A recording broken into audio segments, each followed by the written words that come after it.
विधवा औरत अपने 5 साल के बेटे के साथ भटकते हुए उसी वन में पहुंची जहां राजा चंद्रसेन शिव का ध्यान कर रहे थे। जब उस 5 साल के बालक ने यह देखा तो वह उनकी भक्ति से काफी प्रभावित हुआ और उसने भी वहीं थोड़ी दूर पर एक शिवलिंग बना लिया और उस पर फूल, जल और बेलपत्र चढ़ाकर पूजा करने लगा। वह बालक शिव भक्ति में इतना विलीन हो गया कि उसे और कुछ न सुनाई दे रहा था, न दिखाई। जब उसकी मां ने उसे खाने के लिए पुकारा तो उसने कोई जवाब नहीं दिया। बार बार पुकारने के पश्चात क्रोधित होकर उसकी मां ने सारी पूजा सामग्री फेंक दी। लेकिन तभी बिजली चमकी और घंटियों की आवाज के साथ वहीं पर एक भव्य मंदिर का निर्माण हुआ जहां स्वयंभू शिवलिंग प्रकट हुए और उस शिवलिंग में वही फूल और बेलपत्र चढ़ा हुआ था जो उस बालक ने चढ़ाए थे। ये सब देखकर उसकी माता चकित रह गई और उन्हें अपनी गलती का एहसास हुआ।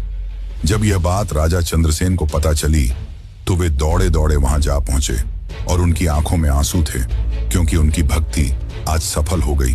भगवान शिव स्वयं प्रकट हुए थे। लेकिन यह कहानी यहां समाप्त नहीं होती।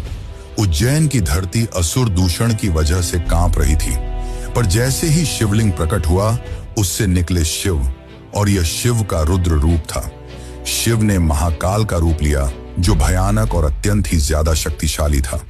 उनकी जटाएं लहराने लगी, हाथों में त्रिशूल और आंखों में अग्नि लिए वे दूषण की ओर बढ़े और पल भर में ही दूषण के साथ ही साथ उसकी पूरी असुरी सेना को अग्नि से भस्म कर दिया।